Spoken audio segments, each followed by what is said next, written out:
Hello everybody, welcome to law वाला।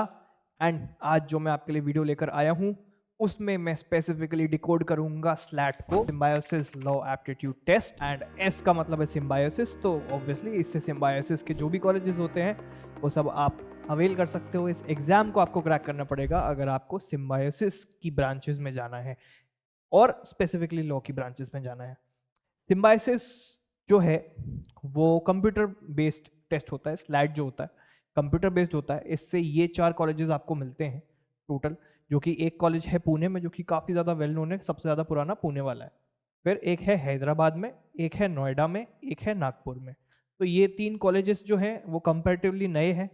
And comparatively is the keyword. And SLS Pune जो है वो सबसे ज़्यादा पुराना कॉलेज बन जाता है पूरी लिस्ट में।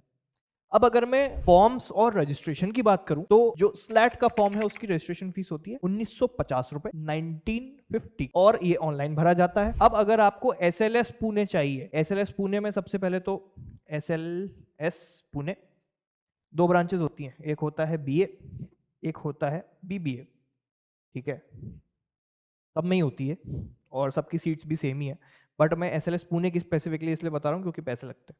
अब अगर आपको इसमें बीए चाहिए 1000 रुपये और देने पड़ेंगे, बीबीए के लिए भी अप्लाई करना है 1000 रुपये और देने पड़ेंगे। तो दिस 1950 तो रजिस्ट्रेशन फीस हो गई कि आप स्लैट दे पाओ। एसएलएस पुणे का बीए चाहिए तो 1000 रुपये और दो, बीबीए के लिए भी अगर आपको अपने चांसेस रखने हैं तो 1000 रुपये और दो। कितना हो जाता है ये टोटल? 4950। इतना पैसा लगेगा अगर सिर्फ और सिर्फ एसएलएस पुणे की मैं बात करूं, बाकी कॉलेजेस की सेपरेट है। अब कौन कौन ये पेपर दे सकता है? अगर आपके नॉर्मल कैटेगरी से 45% से ज्यादा आए हैं किसी भी बोर्ड में, 40% आए हैं अगर आप एससी और एसटी हो। उसके बाद आते हैं students awaiting results can also apply. जो लोग क्लास 12th में, उनकी 12th अगर पूरी नहीं हुई है, उनको अगर अपने रिजल्ट्स नहीं मिले हैं तो वो भी अप्लाई कर सकते हैं स्लैट के लिए। ऑब्वियसली जनरली अब ये जब यूजी प्रोग्राम है तो हो सकता है, बहुत पॉसिबिलिटीज है, यही सोचकर रखा हुआ है। इनटेक कितना होता है? 300 सीट्स होती हैं। 300 में से 120 seats are for BA and 180 seats are for BBA. Symbiosis के कॉलेजेस में बीबीए की ज्यादा सीट्स हैं एंड बीए की कम है। एलएलबी की बात हो रही है, बीएलएलबी बीबीएलएलबी। आप क्या कर सकते हो? आप दोनों बैचेस के लिए अप्लाई कर सकते हो, जैसे कि हमने देखा ही था, आपको एक्स्ट्रा पे करना पड़ेगा। या फिर एनी वन, किसी एक के लिए भी अप्लाई कर सकते हो। एक में तो करोगे ही ना ऑब्वियसली, फिर फॉर्म क्यों भर रहे हो? नहीं तो ओके। तो this is the thing which is selection procedure. क्या होता है? 3 स्टेप होते हैं। स्टेप 1 इंक्लूड्स स्लैट, जो कि एक ऑनलाइन पेपर है जिसका ब्रेकडाउन मैं दिखाऊंगा अभी आगे। दूसरा होता है वैट, रिटन एबिलिटी टेस्ट। इसमें आपको घर से देना पड़ता है, ये भी ऑनलाइन ही हो लेकिन आपको टाइप करनी पड़ती है चीजें। क्या होगा वो आगे बताऊंगा। फिर होता है अगेन ऑनलाइन पर्सनल इंटरैक्शन। ये 3 प्रोसेस में जब आपके मार्क्स अच्छे आ जाते हैं उस हिसाब से बनती है मेरिट लिस्ट और उस बेसिस पर आपको मिल जाता है कॉलेज। ओके, अब सिलेबस क्या होता है और पैटर्न क्या होता है वो देख लो। लीगल रीजनिंग के 12 क्वेश्चंस आएंगे, लॉजिकल रीजनिंग के 12 क्वेश्चंस आएंगे, एनालिटिकल रीजनिंग के 12 क्वेश्चन आएंगे। यहाँ पर लॉजिकल से मतलब था मेरा सीआर। उसके बाद जीके के आएंगे 12 क्वेश्चंस और रीडिंग कॉम्प्रिहेंशन के आएंगे 12 क्वेश्चंस। मतलब ग्रामर और वो कैब नहीं आती। ठीक, टोटल आपको मिलता है 60 मिनट। आपको करने होते हैं कितने question solve? 60 questions. 60 questions in 60 minutes you have to do. Basically you get 1 minute per question, 1 minute per question। ये चीजें हो गई किसकी? एक्सप्लेनेशन। और ये हो गया आपका ऑनलाइन टेस्ट जो कि आप एक सेंटर पे जाके दोगे। अगला क्या हो जाता है? अगला हो जाता है वैट, रिटन एबिलिटी टेस्ट। ये आपको क्या करना रहता है? ये आपको करना रहता है टाइप कंप्यूटर पे। ऐसे टाइप करना पड़ेगा। आपको एक टॉपिक मिलेगा, सोशल हो सकता है, लीगल टॉपिक हो सकता है, पॉलिटिकल टॉपिक हो सकता है, हिस्टोरिकल टॉपिक हो सकता है, कुछ भी हो सकता है। ये छोड़ दो, उन पर क्या टॉपिक दे रहे हैं इसका आपको मिलेगा 30 मिनट। 30 मिनट्स में आपको करना है 10 मार्क्स का ऐसे। 30 मिनट 10 नंबर। जितना तेज टाइप कर सकते हो उतना तेज टाइप कर देना। ओके, ये हो गया रिटन एबिलिटी टेस्ट। अगला आ जाता है पर्सनल इंटरेक्शन या फिर इंटरव्यू। इसमें वो आपके किस चीज के बारे में जानेंगे? आपकी पर्सनैलिटी का टेस्ट लेंगे। दूसरा, आपके व्यूज देखेंगे अबाउट डिफरेंट इश्यूज, या फिर आपके ओपिनियंस पूछ सकते हैं वो, ये चीजें।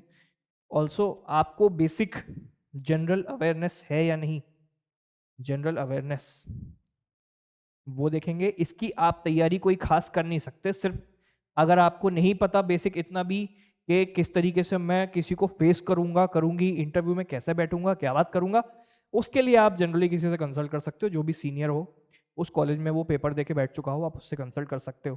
ठीक है, तो ये चीज़ हो गई। इसकी कोई खास ऐसी तैयारी होती नहीं है, इन चीज़ों की, अंदर की चीज़ों की तैयारी नहीं होती, अपेयर करने की तैयारी हो सकती है। आप ये नहीं तैयार कर सकते कि मुझसे ऐसा क्वेश्चन पूछा जाएगा या वैसा क्वेश्चन पूछा जाएगा, लेकिन क्वेश्चन कैसे पूछा जाएगा उसकी तैयारी हो जाएगी, मैं आंसर कैसे दूंगा उसकी तैयारी हो जाएगी। वो ही कॉन्फिडेंस सिर्फ यहाँ चेक होता है। सबसे इंपॉर्टेंट चीज हो जाती है आपका confidence is their first priority, और आपकी knowledge is their second priority. तो इसका मतलब क्या है कि आप अगर कॉन्फिडेंट हो तो आप भोंदू बच्चे नहीं दिखोगे, वही उनको चाहिए। अगली चीज हो जाती है प्लेसमेंट्स। हम इतना ज्यादा क्यों मेहनत करें एसएलएस के लिए? Why does SLS become a great institution to study?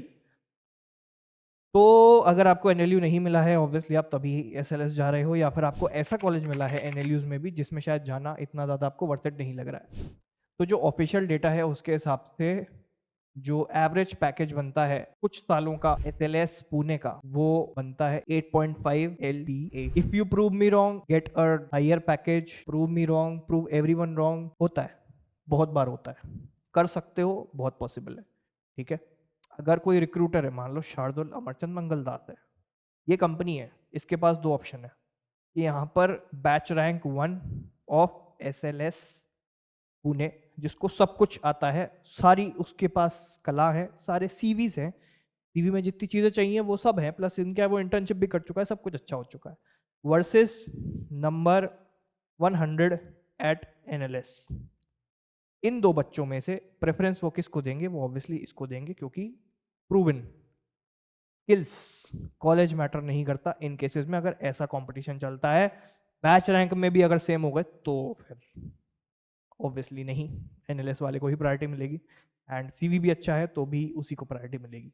अगर कंपैरिजन इस लेवल पर है तो फिर कॉलेज मैटर नहीं करता, अगर आप बहुत अच्छा अपने आप को 5 साल में बना लो तो ये हो जाता है आपके साथ। ओके, तो इसी के साथ ये वीडियो हम खत्म करते हैं, एंड आई होप आपको एनएलएस और एसएलएस और पुणे में क्यों जाना चाहिए और फ्लैट कैसे देना चाहिए और क्या होती है उसकी चीज़ें, सब कुछ क्लियर हो गया हो इस वीडियो में से।